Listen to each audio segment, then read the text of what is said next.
unlimited free tickets to America's biggest music festival. That's what a security researcher discovered was possible after using AI to uncover a major flaw in a ticketing platform. It was fixed before it could be exploited by hackers and cyber criminals, but it's the latest sign that artificial intelligence is creating a new cybersecurity arms race. Paul Spain, Gorilla Tech CEO, this morning. Paul, good morning. Good morning, Ryan. So what exactly has it found? Is this mythos? Yeah, so they were using Claude Opus was used in this research, and fortunately it was a white hat hacker, so their research was disclosed and it wasn't used to cause any harm.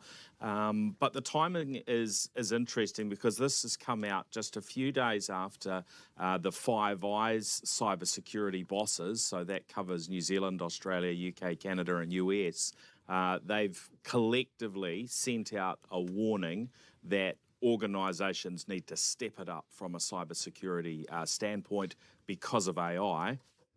And then we've seen exactly this thing happen. Also in recent weeks, we saw one of the cryptocurrencies, Zcash. It came out that somebody had used AI to find some vulnerabilities that had been sitting dormant in there for 4 years. So we're seeing the reality now of AI being able to find new vulnerabilities, which could lead to some very bad things if that step up doesn't take place. So I was talking to a security analyst the other week who said to me, they didn't say don't worry, but they said that the good guys should be as fast as the bad guys. So exactly what you're talking about, the white hatters go in, they find the thing before the bad guys can get to it. So even though it's like the Wild West, if you have more good actors than bad, you should be okay. That's a great theory, Ryan, and I wish that were entirely the case. But I think when we come down to the reality of it, and we look, here at home in New Zealand, what's our state from a cyber perspective? Are we in good order? Have organisations prepared themselves and are ready to respond to a breach? Have they taken care of the basics? Are they patching their systems appropriately? Are they addressing and shutting down those old legacy systems that were never secure by design because it wasn't considered when they're acquiring new technology platforms? Are they making sure they go through the appropriate checks?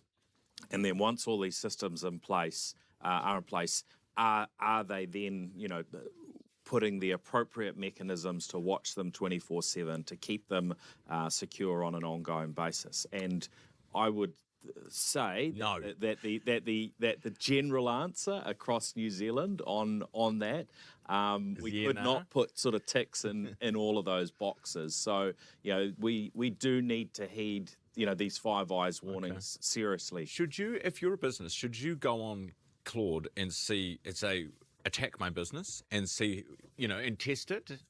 Yeah, you certainly could do. You will get good advice around the sorts of things that a small business or an organisation should do. But generally, an organisation's going to need to get some expert help to put those sorts of things in place.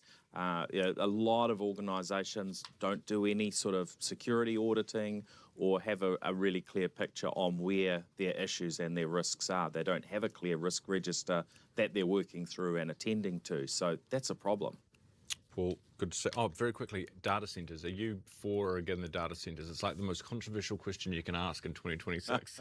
Do you want data centres or not? I think there's a fair bit of nuance to it. I understand, challenges with power and water and those sorts of things. We've got to do this right. I like the idea if we are going to do them, that maybe some international players are going to risk their money. Well, are you sitting on the fence? I am sitting on the fence on this one. Fair enough. It's the safest place to be. Paul Spain, that is Gorilla Tech CEO with us live this morning.